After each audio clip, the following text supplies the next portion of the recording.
में आ गए थे, आपने करनी है बीए। आप मान लीजिए कि भी हमें आने वाले टाइम में बीए ही, आपने एक बीए का कोर्स लिया है जिसके आपके पास 3 साल है इस टाइम पे, 1 2 3, और आपकी एज इस टाइम होगी 18। और जब आप पास आउट हो जाओगे, जब आपकी एज हो जाएगी 21, यानी 18 से 19, 19 से 20, 20 से 21, आपके पास पूरे 3 साल है एक एग्जाम को प्रिपेयर करने के लिए। बिकॉज देखो, कॉलेज का एग्जाम ऐसा होता है कि भी आप 2 रात पहले भी पढ़ोगे तो भी आप क्लियर कर लोगे, या आपने अगर 11th 12th में अपनी अच्छे से पढ़ाई होगी, क्योंकि ये सब्जेक्ट्स ऐसे होते हैं जो हम ऑलरेडी पढ़ चुके होते हैं ग्रेजुएशन में, और सिलेबस काफी ज्यादा मैच करता है। तो यहाँ पे देखो, हाँ ये चीजें ऐसी होंगी कि भी आप 2 रात पहले भी पढ़ोगे तब भी आप क्लियर कर लोगे, तो आपको कॉलेज एग्जाम्स की टेंशन नहीं लेनी है। अब आपके पास 3 साल है अपनी प्रिपरेशन के लिए, 1 2 3। अब इन 3 साल में आपको क्या करना है, आपको अपना कॉलेज भी इंजॉय करना है, आपको अपना मतलब लाइक जो आगे आने वाले जो ग्रूम्स, देखो कॉलेज की ग्रूमिंग होती है, आपने अपने वो प्रीशियस ईयर्स होते हैं, 3 या 4 या 5 साल होते हैं, ये प्रीशियस ईयर्स होते हैं जिसमें आप अटमोस्ट इंजॉयमेंट कर सकते हो। मतलब लाइक जितना हो सके उतना आपको एक्सपोजर मिल सकता है। आपको आपके साथ कॉलेज पॉलिटिक्स भी होती है काफी ज्यादा, क्लास पॉलिटिक्स भी होती है, कॉलेज पॉलिटिक्स भी होती है। कॉलेज पॉलिटिक्स लाइक अब मैं ये नहीं कह रहा कि भैया आपको डूसू का, अगर आप दिल्ली यूनिवर्सिटी से आए तो आप इलेक्शन में खड़े हो, नहीं। कॉलेज पॉलिटिक्स मतलब जो आपके आसपास रहने वाले आपके खिलाफ या आपके साथ प्लॉटिंग करते हैं, वो चीजें मैं कह रहा हूँ, आपको इस चीज का भी एक्सपोजर मिलता है। आपको काफी चीजें यहाँ पे इंजॉय करनी है, आपको सब कुछ करना है इन्हीं 3 साल के अंदर अंदर, बिकॉज इससे ज्यादा आपके पास टाइम है भी नहीं, बट आपको साथ के साथ क्या करना है, प्रिपरेशन भी करनी है। तो मैं सिंपल सा एक चीजें बता देता हूँ कि भी आपको प्रिपरेशन स्टार्ट कहाँ से करनी है। पहली बात तो फर्स्ट ईयर में सबसे पहले आपने आदत डाल लेनी है अपनी न्यूज़पेपर रीडिंग की। न्यूज़पेपर, अब ये इंपॉर्टेंस ऑफ न्यूज़पेपर मैं दूसरी एक अलग से वीडियो बनाऊंगा, इसमें मैं एक्सप्लेन नहीं करूंगा, क्योंकि देखो न्यूज़पेपर रीडिंग की आपने सबसे पहले आदत डाल लेनी है। न्यूज़पेपर पे मैं अलग से वीडियो बनाऊंगा भैया, कैसे रीड करना है, क्या चीज रीड करनी है और क्या चीज अवॉइड करनी है। मैं यहाँ पे ये चीज डिस्कस नहीं कर रहा हूँ। हमने न्यूज़पेपर रीडिंग की आदत डाल ली, ठीक है। अब दूसरी चीज हमें यहाँ पे क्या करनी है, दूसरी चीज हमें यहाँ पे कुछ नहीं करनी है। फर्स्ट ईयर के फर्स्ट सेमेस्टर में हमें सिर्फ ये आदत डालनी है कि भैया हम डेली न्यूज़पेपर रीड कर रहे हैं। अगर आप इंग्लिश मीडियम से है तो द हिंदू, बिकॉज ये मैं नहीं कह रहा हूँ, ये यूपीएससी कह रहा है। अगर आपको थोड़ा इजी चाहिए तो इंडियन एक्सप्रेस। इन दो न्यूज़पेपर के अलावा आप तीसरा कोई ना ही देखो तो अच्छी बात है। अगर आप दोनों रीड कर सकते हो तो दोनों बढ़िया है, नहीं तो आपकी फर्स्ट प्रायोरिटी द हिंदू होनी चाहिए, सेकंड द इंडियन एक्सप्रेस। ठीक है, ये आपकी फर्स्ट प्रायोरिटी होनी चाहिए, ये आपकी सेकंड प्रायोरिटी होनी चाहिए। आपको यही दो न्यूज़पेपर रीड करने हैं। इसके अलावा अगर आप हिंदी से हैं तो हिंदी का आई थिंक जागरण नाम से एक पेपर आता है, तो वो काफी ज्यादा अच्छा होता है, उसको आप पढ़ सकते हैं। ओके, न्यूज़पेपर आपने रीड कर लिया फर्स्ट के 6 महीने, आपको 6 महीने में ऐसी आदत पड़ गई है कि भैया अब आप बिना न्यूज़पेपर के रह ही नहीं सकते। अब न्यूज़पेपर आपकी कहाँ हेल्प करता है, न्यूज़पेपर आपकी 3 जगह हेल्प करेगा। Where is my eraser. Newspaper आपकी 3 जगह हेल्प करेगा। कहाँ कहाँ हेल्प करेगा, पहली तो आपको हेल्प करेगा वकैब में, ठीक है। दूसरी आपकी हेल्प करेगा सेंटेंस फॉर्मेशन में, और तीसरी आपकी हेल्प करेगा ग्रामर में। तो ये मेन 3 एस्पेक्ट है जहां पे आपको न्यूज़पेपर की हेल्प लगेगी। क्योंकि देखो ये 3 चीजें कोई ग्रेजुअली आपको 6 महीने का कोर्स करके इंप्रूवमेंट नहीं आ सकती किसी भी कीमत पे। ये तीन चीजों की इंप्रूवमेंट 6 महीने का कोर्स या साल के कोर्स से नहीं आ सकती। ये 3 चीजें होंगी आपकी ग्रेजुअली इंक्रीज। काफी सारे बच्चे कहते हैं सर हमने लाइक ये कर लिया वो कर लिया है, बट हमारी वोकैबुलरी नहीं इंप्रूव हो रही है, या हमसे मतलब लाइक बोला, हमसे इंग्लिश पढ़ी जाती है, हमसे इंग्लिश लिखी जाती है, बट मैं बोल नहीं पाता। तो ये चीजें होंगी यहाँ पे आपकी न्यूज़पेपर रीडिंग से इंक्रीज होंगी, वैसे इंक्रीज नहीं होने वाली है। अब यहाँ पे सबसे पहले आपने 6 महीना न्यूज़पेपर इंक्रीज अपना रीड कर लिया। अब सेकंड आपको क्या करना है, इसी 6 महीने आपको देखो कॉलेज का जो भी है, एक सेकंड, फर्स्ट ईयर में आपको कॉलेज प्लस न्यूज़पेपर, ये चीजें करना है फर्स्ट सेम में। Let me be more clear about that. Okay, first year हो गया, इसके 2 पार्ट हमने बना दिए, फर्स्ट सेम सेकंड सेम। तो यहाँ पे हो गया कॉलेज, जो भी आपकी कॉलेज की एक्टिविटीज है, क्योंकि फ्रेशर पार्टी भी होती है, काफी सारी चीजें होती है, तो आपको ये चीज करनी है प्लस न्यूज़पेपर। ये 2 चीजें आपको इस दौरान करनी है। अब आ गया आपका सेकंड सेमेस्टर। सेकंड सेमेस्टर आपका हमारा क्या होता है, थोड़ा ना छोटा होता है। जनवरी में शुरू होता है, मार्च अप्रैल मई तक वो खत्म हो जाता है, 2.5-3 महीने का ही होता है, ज्यादा लंबा ये सेशन होता भी नहीं है। तो इसमें क्या करना है, सर्दियों की रात होती है, वैसे भी दिन छोटे हो जाते हैं, पढ़ाई में फोकस करने के लिए बेस्ट सीजन यही रहता है सेकंड सेमेस्टर का हमारा। तो यहाँ पे हमें थोड़ी थोड़ी चीजें ना स्टार्ट कर देनी है। थोड़ी थोड़ी थोड़ी चीजें क्या करनी है, जो हमने क्लास 6 से लेके 12th तक एनसीईआरटी हमने पढ़ी है, जितनी भी हमने एनसीईआरटी पढ़ी है, उसको एक जगह पे जितने भी हमारे पास नोट्स हैं या जो भी चीजें हैं, उसको कंसोलिडेट करना है। ओके, स्पेलिंग यहाँ पे एक सेकंड, यहाँ पे हमें कंसोलिडेट करके रख देना है, मतलब इकट्ठा करके रख देना है। चलो आप ये स्पेलिंग अपने आप देख लेना, मैं नहीं लिख रहा पूरी। तो एनसीईआरटी जो भी है, एनसीईआरटी जो भी है, आपको कंसोलिडेट करके रख लेनी, मतलब आपका एक माइंड रिफ्रेश करना है। बिकॉज देखो, अगर आप एक बीए कर रहे हो ना, तो बीए में भी आप सेम ही सब्जेक्ट्स पढ़ रहे हो, आप कुछ अलग से नहीं पढ़ रहे हो। आप हिस्ट्री पढ़ रहे हो, आप इकोनॉमिक्स पढ़ रहे हो, आप जियो पॉलिटिक्स पढ़ रहे हो, आप ज्योग्राफी पढ़ रहे हो, आप पॉलिटिकल साइंस पढ़ रहे हो। ये सब चीजें भी बीए में आती, यही सब मोस्ट ऑफ द चीजें आपको आने वाले एग्जाम्स में कर देनी है। अब देखो, फर्स्ट ईयर में हमने एनसीईआरटी पढ़ ली, अब यहाँ पे देखो फर्स्ट ईयर हमारा खत्म हो गया। अब सेकंड ईयर में क्या करना है, सेकंड ईयर में सबसे पहले हमने सिलेबस खोलना है। अब ये वाला स्टेप आप देखो, एनसीईआरटी से पहले भी कर सकते हो, बाद में भी कर सकते हो। पहले आप सिलेबस कर लो, बाद में आप एनसीईआरटी कर लो। मैं एक ओवरव्यू दे रहा हूँ कि भैया आपको स्टेप बाय स्टेप कैसे करना है। तो सबसे पहले आपको सिलेबस अच्छे से समझना है कि भैया मेरा पेपर क्या है, मैं देने कौन सा एग्जाम देने जा रहा हूँ या क्या करने जा रहा हूँ। आई नो गाइस, वीडियो थोड़ी लंबी हो रही है। अब मुझे नहीं पता भैया इस वीडियो को कोई देखेगा या नहीं देखेगा, बट मैं बना रहा हूं, तो आप देख लीजिएगा। अगर आपके सामने वीडियो आती है, it will be really helpful for you. सबसे पहले आपको सिलेबस देखना है। आप सिलेबस आप देखो यहाँ पे भी देख सकते हो, या ये चीज यहाँ पे भी, अब इस चीज को एक्सचेंज कर सकते हो, मैं ऐसा कुछ फिक्स नहीं कर रहा हूँ कि भी आपको ऐसे ही करना है। अब सिलेबस आपको क्या करना है, सिलेबस में सबसे पहले देखना है कि भैया आपको पढ़ना क्या क्या है और आपको क्या क्या आता है। आपने आपने अपने यहाँ को रिफ्रेश कर लिया, आपने 6 to 12 के सारे बेसिक्स अपने क्लियर कर लिए। अब देखो, जो पढ़ना है हमने 6 to 12 का ही पढ़ना है, जितना आपने पढ़ लिया है। आपको बायोलॉजी नहीं जाना, आपको केमिस्ट्री में नहीं जाना डीप, आपको नहीं, जो मेन 6 to 10 प्लस जो 11 12 की जो बेसिक ह्यूमैनिटीज की बुक्स है, वो हमें पढ़नी है।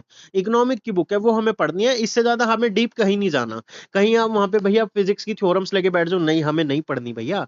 हमें क्लास 11 12 की फिजिक्स नहीं पढ़नी है, हमें क्लास 11 12 की केमिस्ट्री नहीं पढ़नी है, हमें क्लास 11 12 की कॉमर्स की अकाउंट्स की बुक नहीं पढ़नी है। वो चीजें आपको छोड़ देनी है। हमें जो बेसिक, जो हमारे सिलेबस से रिलेटेड है ना, सिर्फ वही पढ़ना है। तो सबसे पहले हमने सिलेबस में आपको ये देखना है क्या मुझे आता है और क्या मुझे करना है। मतलब जैसे अगर 10 सब्जेक्ट्स हैं, जैसे मान लो हिस्ट्री हो गया, इकोनॉमिक्स हो गया, ज्योग्राफी हो गया, साइंस एंड टेक हो गया, और क्या रह गया, पॉलिटी हो गया।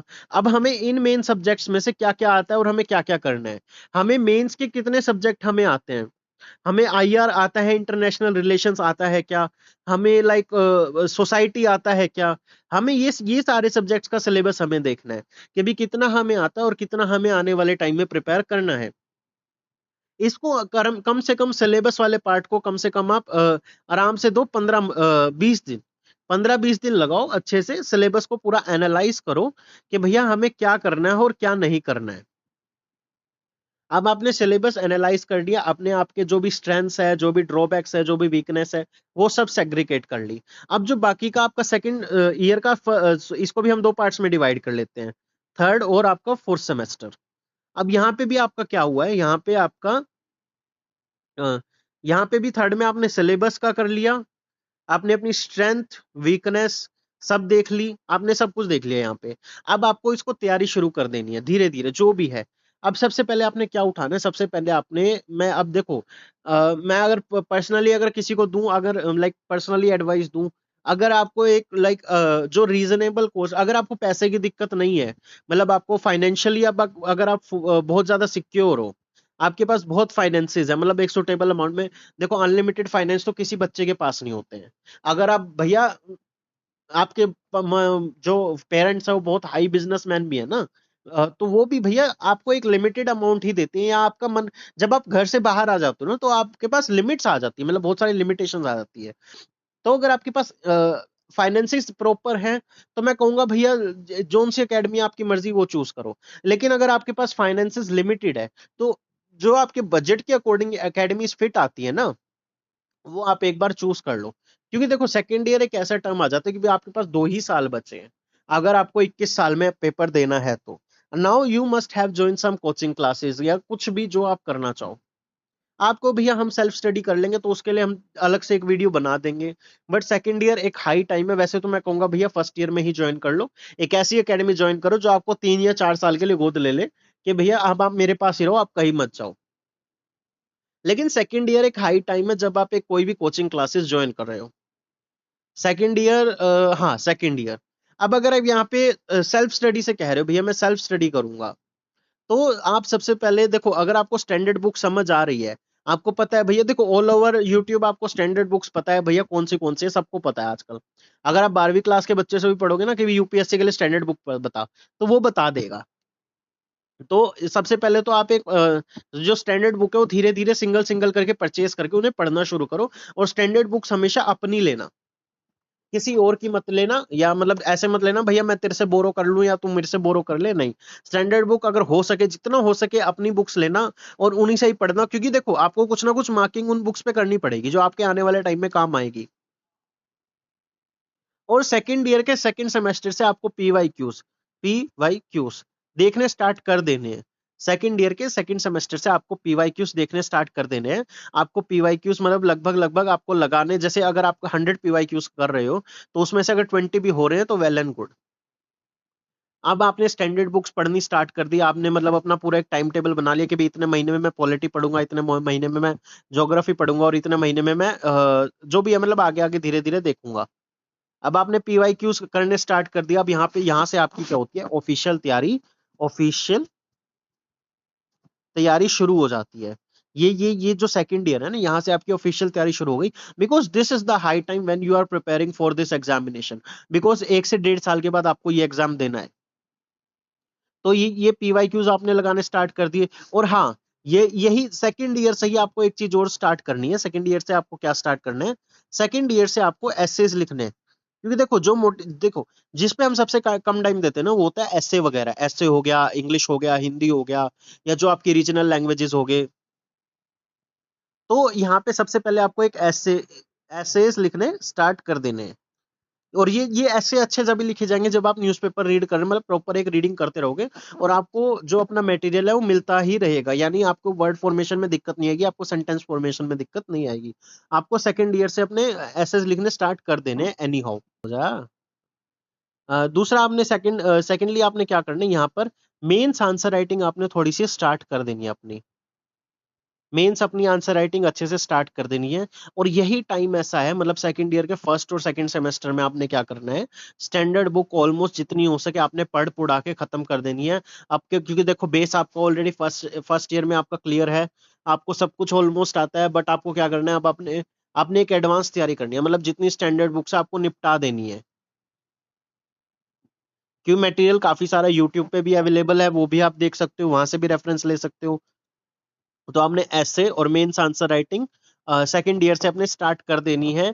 आपको यहाँ पे थोड़ी सी कोई बात नहीं है, अगर आप गलत लिख रहे हो गलत लिखो, कोई दिक्कत नहीं है। आपका कोई इवेल्युएट करने वाला नहीं है आंसर शीट, कोई बात नहीं, कोई दिक्कत नहीं है। बस आप लिखते रहो। बिकॉज जब आप लिखते रहोगे ना, आपको अपने आप रियलाइज होने लगेगा जब आपको उसको दोबारा पढ़ोगे कि नहीं ये मैंने यहाँ पे गलत लिखा, यहाँ पे ऐसे नहीं ऐसे आना चाहिए था। धीरे धीरे जब आप पढ़ोगे तब आपको धीरे धीरे ये रियलाइजेशन होने लग जाएगा कि यहाँ पे ये चीज ऐसे नहीं ऐसे आनी चाहिए थी। तो सेकंड ईयर में आपको प्रॉपर क्या करना है, अपनी जो भी सेकंड ईयर में क्या करना है, फर्स्ट आपको अपनी स्टैंडर्ड बुक कंप्लीट करनी है। सेकंड एसे, थर्ड मेंस आंसर राइटिंग।